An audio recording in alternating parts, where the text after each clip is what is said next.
Assalamualaikum warahmatullahi wabarakatuh. Halo adik-adik semuanya. Tidak terasa kita sudah menginjak di praktikum histologi blok A5 sesi yang terakhir, yaitu sesi keempat.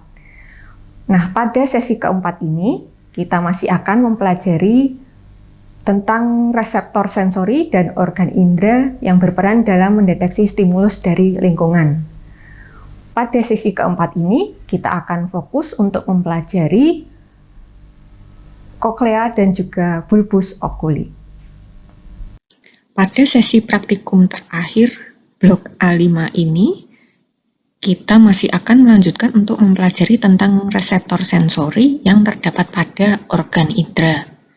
Pada kesempatan kali ini, kita akan mempelajari tentang bulbus oculi yang memiliki fotoreseptor, serta koklea yang terdapat pada auris interna dan memiliki mekanoreseptor.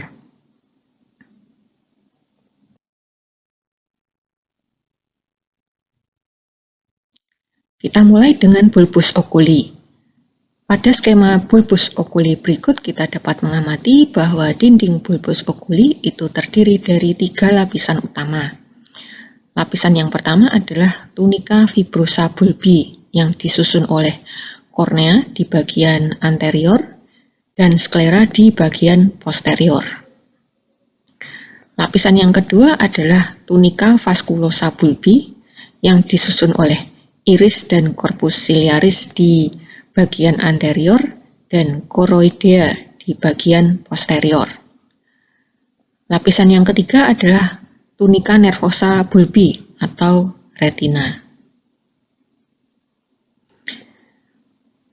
Pada bulbus oculi juga terdapat 3 ruangan utama, yaitu kamera anterior, kemudian kamera posterior, dan kamera vitrea. Kamera vitrea ini terletak di antara lens dan tunica nervosa bulbi, serta berisi corpus vitreum.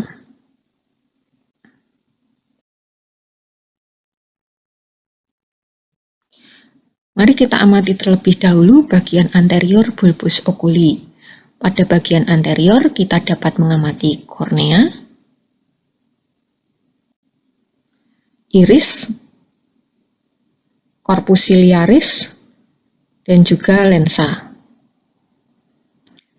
Tampak pada sediaan ini lensa tampak tidak utuh karena sulitnya pemrosesan jaringan bulbus oculi. Pada bagian anterior juga terdapat kamera anterior yang berisi humor aquosus. Humor aquosus pada kamera anterior akan mengalir melalui angulus iridocornealis yang ada di antara kornea dan iris untuk menuju ke sinus venosus sklera.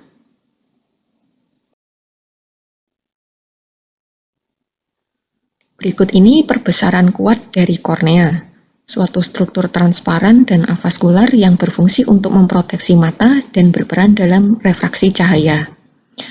Permukaan luar kornea dilapisi epitelium stratificatum squamosum non cornificatum yang disebut epitelium anterius. Membrana basalis dari epitelium ini disebut lamina limitans anterior. Kornea terutama disusun oleh substansia propria yang merupakan textus connectivus compactus yang avaskular. Permukaan dalam kornea dilapisi oleh epitelium posterius yang merupakan endotelium yang memiliki membrana basalis tebal yang disebut lamina limitans posterior.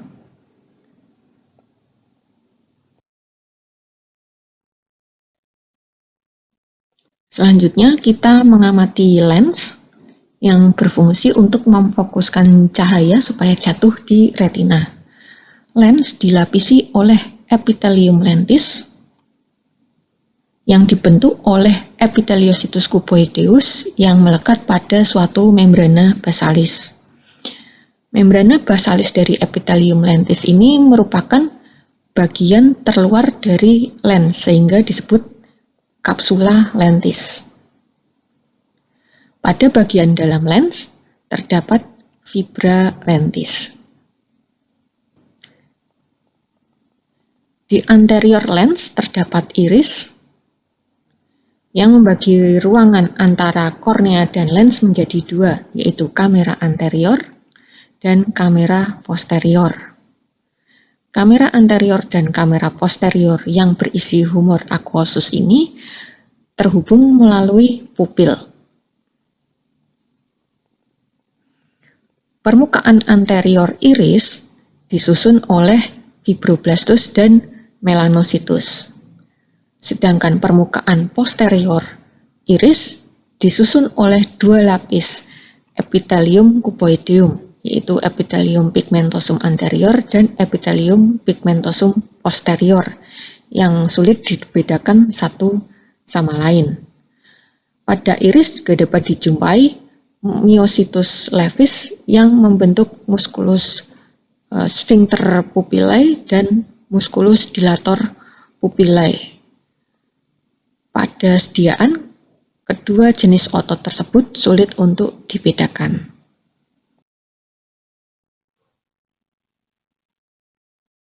Iris berlanjut ke bagian posterior sebagai corpus ciliare. Corpus ciliare memiliki tonjolan-tonjolan ke arah kamera posterior yang disebut processus ciliaris. Sama seperti halnya iris, processus ciliaris dilapisi oleh lapisan ganda epitelium cuboideum. Di bawah epitelium ini terdapat textus connectivus yang kaya dengan vasa sanguinea. Corpus ciliare terutama disusun oleh textus muscularis non striatus yang disebut musculus ciliaris. Otot ini berperan dalam akomodasi lensa.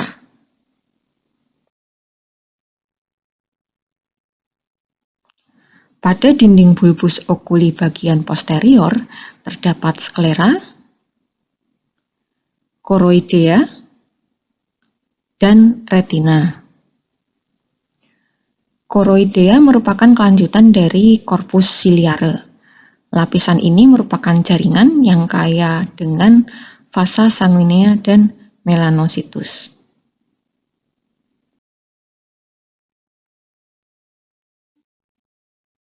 Berikut ini merupakan perbesaran kuat dari sklera.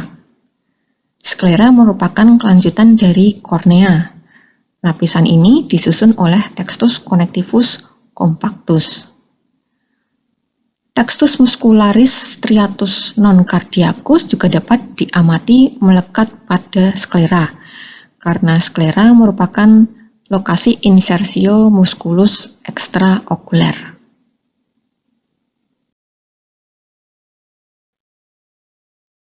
Sedangkan retina merupakan lapisan terdalam dari dinding bulbus oculi bagian posterior.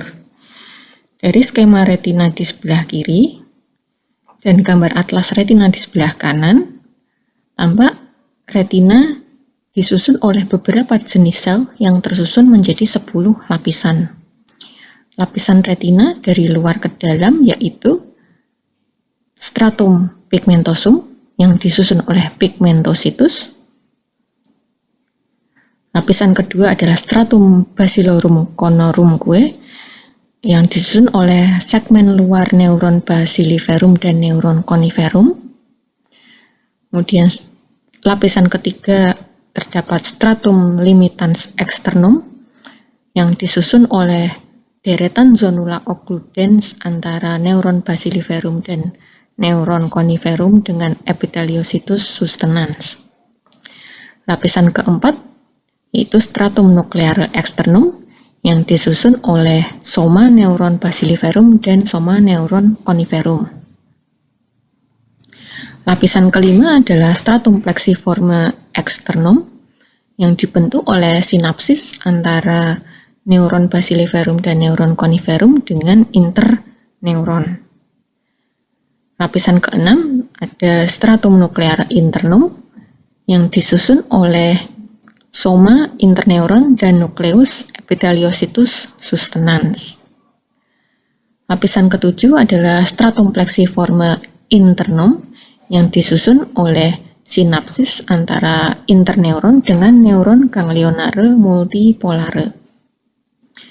Lapisan ke-8 yaitu stratum ganglionicum yang disusun oleh soma neuron ganglionare multipolare. Lapisan ke-9 adalah stratum neurofibrarum yang dibentuk oleh akson-akson neuron ganglionare multipolare. Lapisan yang terdalam atau lapisan ke-10 adalah stratum limitans internum yang dibentuk oleh membrana basalis epitheliocytus sustenans.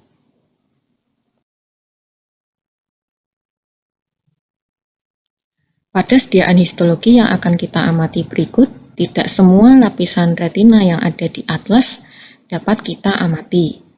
Mari kita identifikasi satu persatu lapisan retina yang dapat kita amati pada sediaan histologi di sebelah kanan berikut. Lapisan ini adalah choroidea. Lapisan berwarna gelap ini adalah lapisan terluar dari retina, yaitu stratum pigmentosum. Lapisan berikutnya yang dapat kita identifikasi adalah stratum basilorum conorumque. Selanjutnya, terdapat stratum nucleare externum yang tersusun dari soma neuron basiliferum dan soma neuron coniferum. Lapisan selanjutnya yang dapat kita identifikasi adalah stratum nucleare internum yang tersusun atas soma interneuron dan nucleus epitheliocytus sustenans. Selanjutnya, terdapat stratum plexiforme internum yang merupakan sinapsis antara interneuron dengan neuron ganglionare multipolare. Dan terakhir, lapisan yang dapat kita identifikasi adalah stratum ganglionicum yang disusun oleh neuron ganglionare multipolare.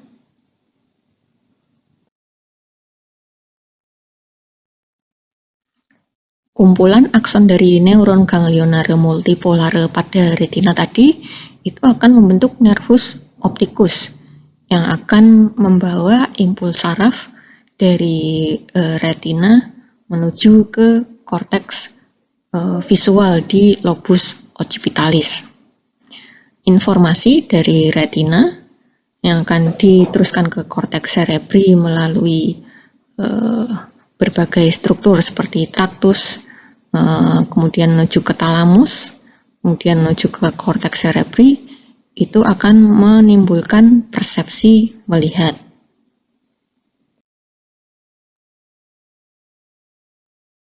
Selanjutnya, kita akan mempelajari koklea yang terletak di auris interna.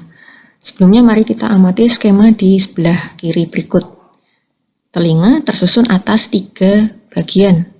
Yang pertama adalah auris externa, yang berfungsi untuk menangkap gelombang suara.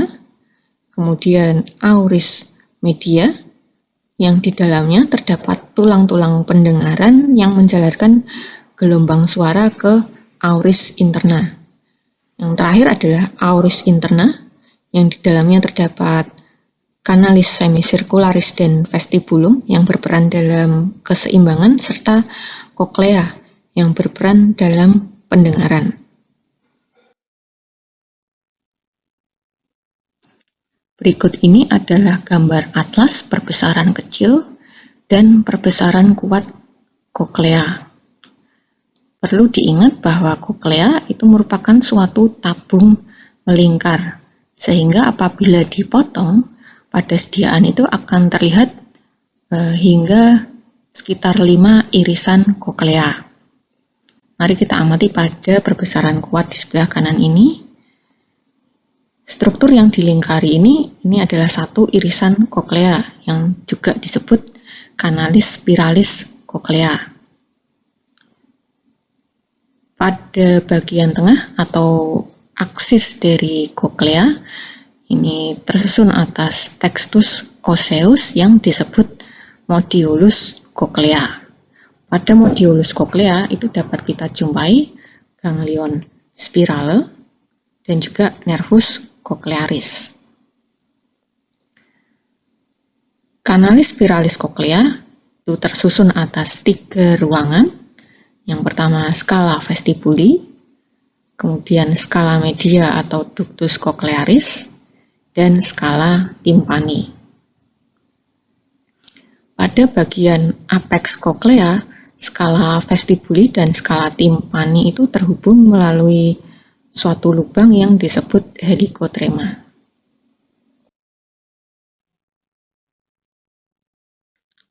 Apabila kita amati pada sediaan histologi di sebelah kanan berikut, yang dilingkari itu merupakan irisan koklea.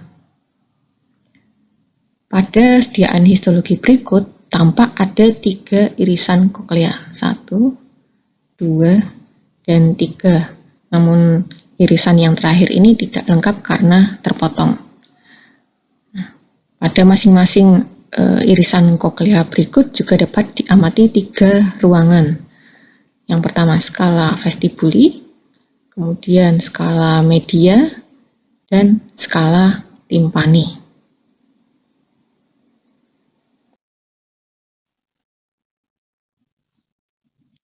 Mari kita fokus pada satu irisan koklea. Gambar di sebelah kiri adalah skema irisan koklea, sedangkan di sebelah kanan adalah sediaan histologi irisan koklea.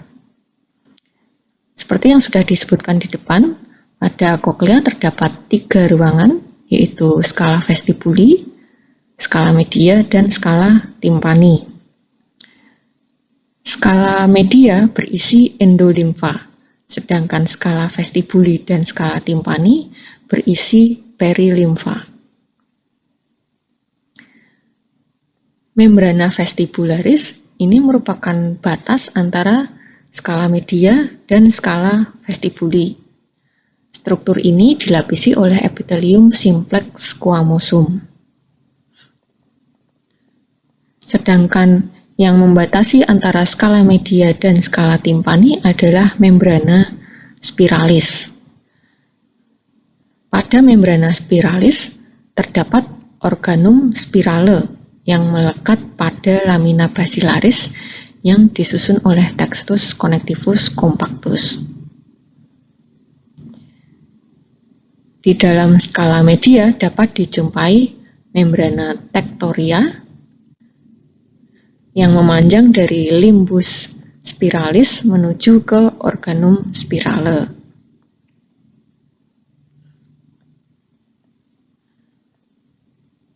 Pada ligamentum spirale melekat stria vascularis yang disusun oleh epitelium stratificatum yang kaya dengan vasa sanguinea. Stria vascularis ini berfungsi untuk memproduksi endolimfa.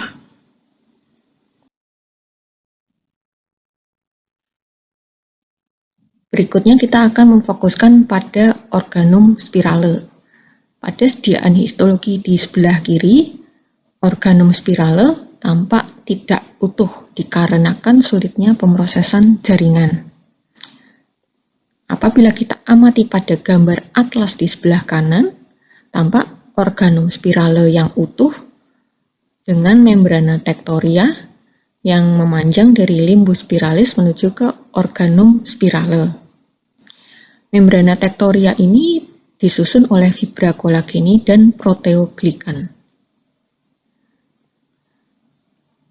Dengan perbesaran kuat yang diambil dari gambar atlas berikut, kita dapat mengamati bahwa organum spirale itu tersusun atas beberapa jenis sel, antara lain Cochleocytus dan Epitheliocytus sustenan. Cochleocytus memiliki stereosilia yang terbenam pada membrana tectoria.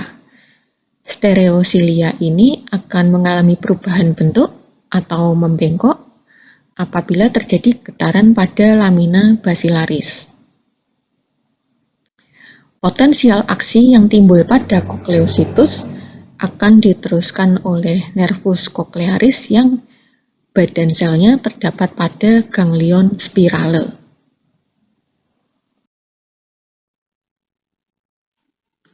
Dengan mengamati perbesaran kecil sediaan histologi koklea berikut, kita dapat mengamati lokasi dari ganglion spirale dan juga nervus cochlearis. Kedua struktur ini terletak pada modiolus yang merupakan pusat atau aksis dari koklea. Neuron dari ganglion spirale itu merupakan neuron bipolar. Dendrit neuron ini bersinaps dengan kokleositus, sedangkan akson neuron ini akan membentuk nervus cochlearis.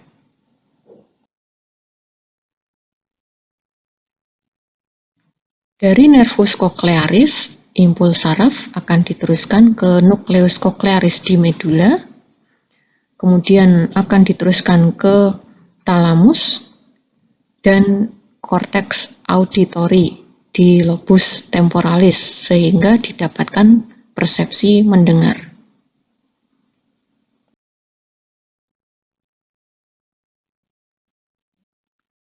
Demikian pengantar praktikum sesi 4 blok A5 kali ini. Semoga bermanfaat untuk teman-teman semua. Selamat belajar dan terima kasih.